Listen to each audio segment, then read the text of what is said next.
हमें एलियंस मिल चुके हैं। 26 जुलाई 2023 ये वो दिन है जब यूएस आर्मी के एक former senior intelligence officer David Grusch एक कन्फेशन करते हैं। वो यूएस हाउस सब कमेटी के सामने एक कन्फेशन करते हैं कि यूएस की जो फेडरल गवर्नमेंट है वो एक सीक्रेट मिशन पे काम कर रही है जिसमें यूएफओज और यूएपीज को एग्जामिन किया जा रहा है। और इवन गवर्नमेंट के पास कुछ नॉन ह्यूमन एयरक्राफ्ट या बायोलॉजिक्स भी हैं जिनके ऊपर वो काम कर रही है। Non-human, and that was the assessment of people with direct knowledge on the program I talked to that are currently still on the program. उन्होंने बताया कि यूएस गवर्नमेंट और इन नॉन ह्यूमन स्पीशीज के बीच में एक अग्रीमेंट भी sign हुआ है जिसके बेसिस पे ये इन्फॉर्मेशन इन दोनों के अलावा किसी और को पता नहीं चलनी चाहिए। उन्होंने ये तक बताया कि यूएस गवर्नमेंट ने अभी तक बहुत सारे ऑफिसर्स और बहुत सारे सिटीजन्स को मार भी दिया है ये इन्फॉर्मेशन सीक्रेट रखने के लिए। तो क्या फाइनली डेविड ग्रूश की तरफ से हमें एलियंस की इन्फॉर्मेशन मिल गई है? क्या सच में यूएस गवर्नमेंट अपने सिटीजन से और हम सब से एलियंस के होने का सबूत छुपा रही है? आइए जानते हैं इस वीडियो में। Is America hiding alien technology? That our government has lied about UFO information. There was a triangle UFO on this aircraft. Does America know about aliens? That UFO whistleblower tonight saying he was... And the UFO's own magnetic I envelope. believe aliens have been observing our planet for thousands of years.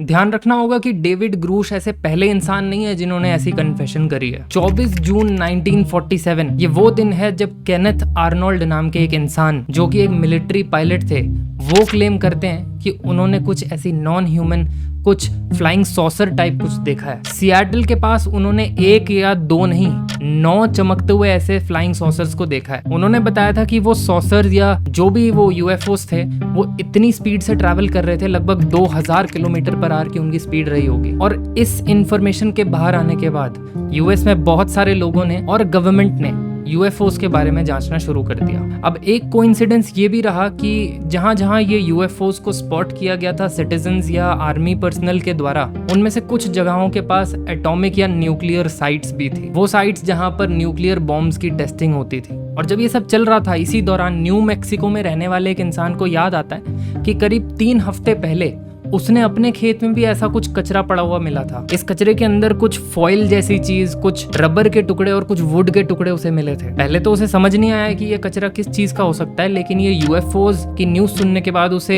ये लगने लगा कि जरूर ये कचरा उन UFOs से ही उसे मिला है। और इस कचरे को ले जाकर वो रोजवेल के शेरिफ को सौंप देते हैं। 7 जुलाई को वो इंसान इस कचरे को रोजवेल के शेरिफ के पास ले जाता है और विलियम ब्लैंचर्ड नाम के एक ऑफिसर इस पे काम करना शुरू कर देते हैं। इसके अगले ही दिन रोजवेल आर्मी एयरफील्ड एक स्टेटमेंट जारी करती है जिसमें वो बताते हैं कि ये फ्लाइंग डिस्क या सॉसर की जो अफवाह थी वो सच है। लेकिन अगले ही दिन यूएस आर्मी अपनी स्टेटमेंट को ट्रैक बैक कर लेती है। वो बताते हैं कि ये जो सारा कचरा पड़ा हुआ मिला था ये किसी एलियन स्पेसशिप का नहीं था, वो तो वेदर बलून्स का कचरा था। और जाहिर सी बात है ये जानने के बाद ये न्यूज थोड़ी ठंडी पड़ जाती है। इसी के साथ साथ मीडिया भी लोगों को कन्विंस कर देती है कि हाँ वो जो यूएफओज लोगों ने स्पॉट किए थे वो कोई एलियन स्पेसशिप्स नहीं थे बल्कि वेदर बलून्स थे। और इसी की वजह से पब्लिक और मीडिया दोनों ही इसमें इंटरेस्ट लूज कर देती हैं। लेकिन 1970 में ये मुद्दा फिर से उठता है। इसकी बात की जाती है न्यू मैक्सिको डेजर्ट के आसपास की। इस डेजर्ट के आसपास कुछ लोगों ने हवा में उड़ते हुए ऐसे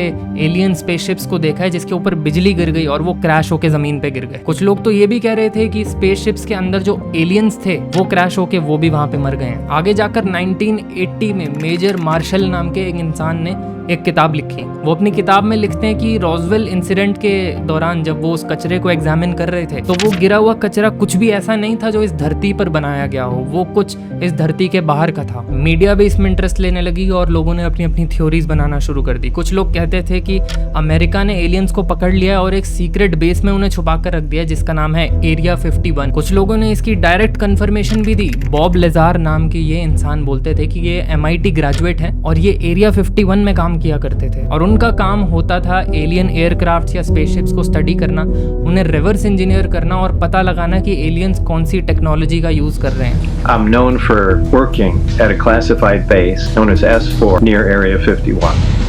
and there we reverse engineered alien spacecraft. और इन सारी सस्पिशियस एक्टिविटीज को ट्रैक करते हुए यूएस गवर्नमेंट एक टीम बनाती है इन सारी चीजों को एनालाइज करने के लिए। वो इस प्रोजेक्ट का नाम रखते हैं द ब्लू बुक प्रोजेक्ट, और ये प्रोजेक्ट स्टार्ट होता है वो आसमान में उड़ती हुई सारी अनआइडेंटिफाइड चीज़ों के बारे में एनालिसिस करना, जिससे यूएस गवर्नमेंट को और सिटीजन्स को थ्रेट हो सकता है। मार्च 1952 से लेकर दिसंबर 1969 तक जितने भी अनआइडेंटिफाइड एरियल चीज़ें स्पॉट की गई हैं उनको एनालाइज किया इस टीम ने। इस प्रोजेक्ट के मेनली 2 गोल्स होते हैं। पहला ये कि ये जो यूएफओज यानी अनआइडेंटिफाइड फ्लाइंग ऑब्जेक्ट्स हैं, क्या ये यूएस की सिक्योरिटी को एक खतरा हो सकता है, और दूसरा ये कि इन यूएफओज में से जितने का भी मटेरियल इकट्ठा किया जा रहा है उसको साइंटिफिकली स्टडी करना, ये जानना कि उसके अंदर एक्चुअली है क्या। और इसी वजह से हजारों यूएफओ की साइटिंग्स का डेटा कलेक्ट किया जाता है, उसे एनालाइज किया जाता है, और एंड में कॉन्डोन नाम की एक रिपोर्ट में इसके रिजल्ट्स निकल कर आते हैं। पहला रिजल्ट ये निकल के आता है कि ये जो सारे यूएफओस के इंसिडेंट यूएस एयरफोर्स ने स्टडी किए, इसमें से कोई भी ऐसा इंसिडेंट नहीं है जो यूएस की सिक्योरिटी को थ्रेट दे सकता है। दूसरी चीज ये कि जितने भी एविडेंसेस यूएस आर्मी को इसको स्टडी करने के लिए मिले थे उसमें से कोई भी एविडेंस ऐसा नहीं था जो इस अर्थ के साइंटिफिक प्रिंसिपल के अगेंस्ट जा रहा हो। तीसरा ये कि उन्हें इस दिए गए एविडेंस में से कोई भी ऐसा एविडेंस नहीं मिला जिसको देखकर वो कह सकें कि ये एविडेंस अर्थ के बाहर की कोई चीज है, यानी कि जो भी कुछ था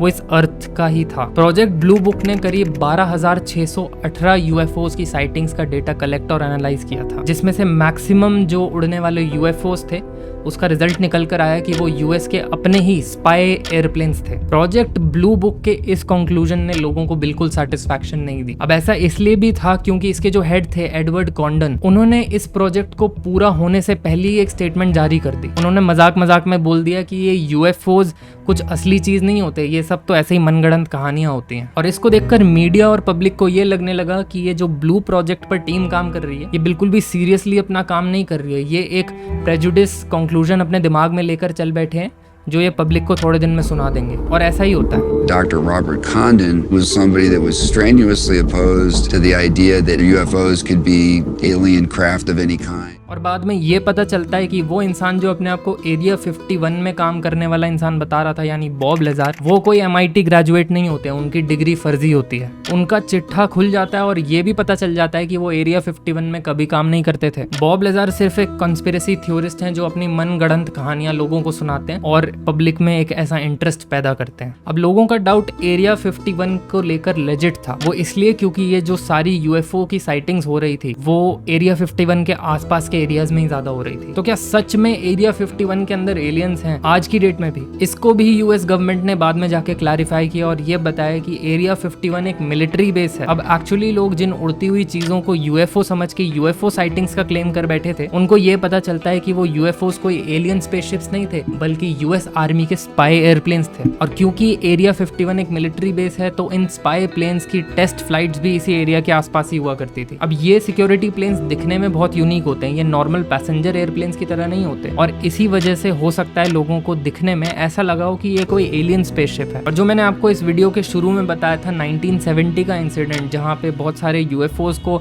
बहुत सारे सिटीजन्स ने स्पॉट किया था, वो अमेरिका का U-2 स्पाई एयरप्लेन था। लेकिन U-2 स्पाई एयरप्लेन उतना सक्सेसफुल प्लेन नहीं था, उसको शूट डाउन कर दिया था रशियन मिलिट्री ने। इसीलिए यूनाइटेड स्टेट्स चाहता था कि वो एक ऐसा प्लेन बनाए जिसको कोई भी डिटेक्ट ना कर पाए और जिसको कोई भी शूट डाउन ना कर पाए, और इसी वजह से उन्होंने बाद में जाके एक और प्लेन बनाया जो था SR-71। और बाद में जो यूएफओ की साइटिंग्स लोगों को दिखाई पड़ती थी वो इसी प्लेन्स की होती थी। लेकिन इसके बाद एक इंसिडेंट ऐसा हुआ जिसको कोई डिनाई नहीं कर पाया। उस इंसिडेंट के बारे में मैंने भी बहुत सारा डेटा इकट्ठा किया, लेकिन उस इंसिडेंट के बारे में मेरे को क्लैरिटी कहीं भी नहीं मिली। मैं बात कर रहा हूँ 2004 के टिक टैक यूएफओ इंसिडेंट की। अब इसका नाम टिक टैक इसलिए पड़ा क्योंकि यूएस के मिलिट्री पायलट्स जब हवा में प्लेन्स की टेस्टिंग कर रहे थे तो उन्होंने बहुत तेज मूव करती हुई एक चीज़ को देखा, और इस चीज का शेप कुछ टिक टैक के जैसा, वो कुछ सिलेंड्रिकल टाइप थी शेप में। अमेरिकन नेवी की लेफ्टिनेंट कमांडर एलेक्स डीट्रिक और कमांडर डेव फ्रेवर ये कंफर्म करते हैं एक इंटरव्यू में। वो बताते हैं कि उन्होंने 2004 में हवा में उड़ते हुए एक ऐसे एरियल फिनोमिना को देखा जिसको वो कभी ठीक से डिस्क्राइब नहीं कर पाएंगे। उन्होंने इसको अपने नॉर्मल कैमराज में कैप्चर करने की कोशिश की, लेकिन नॉर्मल कैमराज में ये चीज दिखाई नहीं पड़ रही थी। इसलिए बेस पर वापस आके उन्होंने अपने एयरप्लेन में एक इंफ्रारेड कैमरा इंस्टॉल किया और उस इंफ्रारेड कैमरा के अंदर हमें ये टिक टैक वाली चीज को ट्रैक करके दिखाया गया।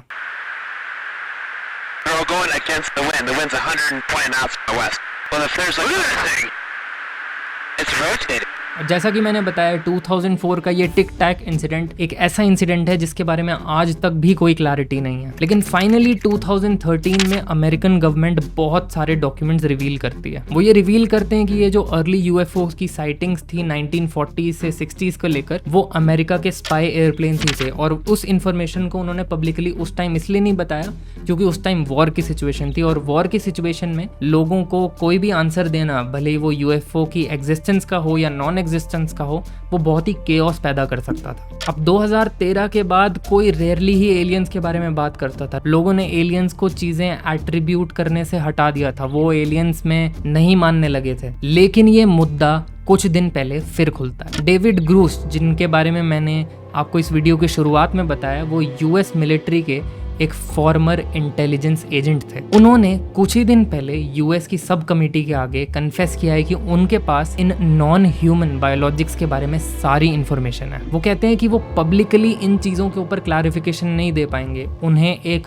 साउंड प्रूफ रूम चाहिए जहां पर वो ये सारी इंफॉर्मेशन रिवील करने के लिए तैयार है। याद रखा जाए कि डेविड ग्रूस ने ये information as a sworn testimony दी, यानी कि अगर यूएस गवर्नमेंट इसमें एनालिसिस करती है, सर्च करती है, और ढूंढने पर डेविड ग्रूस के क्लेम्स जो हैं वो गलत निकल कर आते हैं या फिर वो झूठ निकल कर आते हैं, तो डेविड ग्रूस पनिशमेंट के लायबल हैं। जी हाँ, वो जेल भी जा सकते हैं इस स्टेटमेंट को देने के लिए अगर ये स्टेटमेंट झूठ निकल कर आती है तो। अब ऐसा पहली बार हुआ है कि किसी इंसान ने इतने डेयरिंगली इतना बड़ा क्लेम किया है। जनरली जब कोई एलियन के बारे में क्लेम करता है तो उसके ऊपर कोई सेंस ऑफ बर्डन नहीं होता है, यानी कि वो इंसान उसके लिए जेल नहीं जा सकता है। लेकिन डेविड ग्रूस के ऊपर ये थ्रेट कंसिस्टेंटली बना हुआ है, और इस कंसिस्टेंट थ्रेट के बावजूद वो अपनी स्टेटमेंट से डटे हुए हैं। अब कुछ लोगों ने तो सिर्फ इतने से ही इस इंफॉर्मेशन को सॉलिड प्रूफ मान लिया है एलियंस की एग्जिस्टेंस का, लेकिन मुझे अभी भी इसमें कुछ प्रॉब्लम्स दिखाई देती हैं। सबसे पहला ये कि डेविड ने कभी भी एक्सप्लिसिटली एलियन वर्ड कहीं भी मेंशन नहीं किया, वो बहुत ही सेफ वर्ड्स के साथ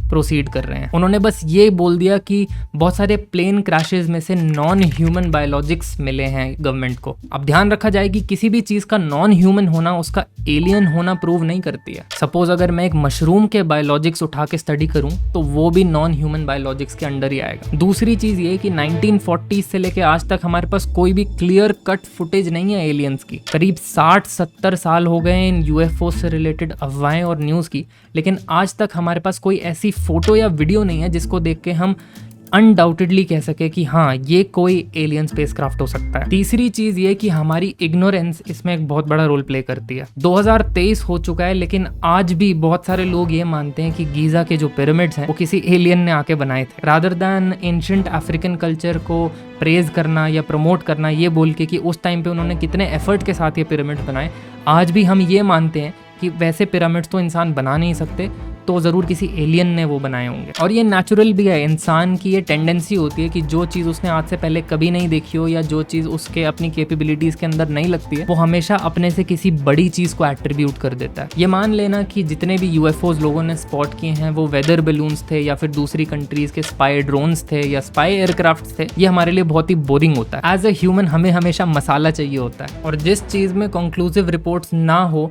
वहाँ मसाला भरना बहुत आसान होता है। चौथी चीज ये कि ह्यूमन सेंसेस को बहुत ही रिलायबली ट्रस्ट नहीं किया जा सकता है। मैंने अपनी कई पिछले वीडियोस में भी बताया है कि हमारी आईज, सेंस ऑफ टच, हमारी स्मेलिंग पावर उतनी स्ट्रांग नहीं है कि उसको एकदम सच मान लिया जाए। इसलिए जब भी कोई साइंटिफिक एक्सपेरिमेंट होता है तो वो हमेशा एक लैब में एक कंट्रोल्ड एनवायरनमेंट के अंदर होता है। इसलिए कभी भी हम एक ही बार एक्सपेरिमेंट करके उसका जो रिजल्ट होता है वो ही नहीं मान लेते हैं। बहुत बार सेम एक्सपेरिमेंट को रिपीट करके उसके रिजल्ट्स का मीन निकाला जाता है उस चीज को कंफर्म करने के लिए। एग्जाम्पल के लिए आप इन दोनों लाइंस को देखिए। अब इन दोनों लाइंस में कौन सी बड़ी लाइन है, कौन सी छोटी लाइन है, ये हमारे लिए पता लगाना थोड़ा मुश्किल हो जाता है। इसको हम मुलर लायर फिगर्स कहते हैं। ये एक बहुत ही फेमस कॉग्निटिव इल्यूजन है, और जिस इंसान ने इसको डेवलप किया था वो यही दिखाने के लिए किया था कि कैसे सिर्फ एक एरो की डायरेक्शन से हमारी सेंसेस 1 सेकंड में डिसीव हो सकती हैं। पर एक्चुअली में ये दोनों लाइंस सेम लेंथ की हैं। लेकिन इस बार डेविड ग्रूस की कन्फेशन काफी सीरियस है। मुझे नहीं लगता कि कोई भी इंसान प्रैंक के लिए या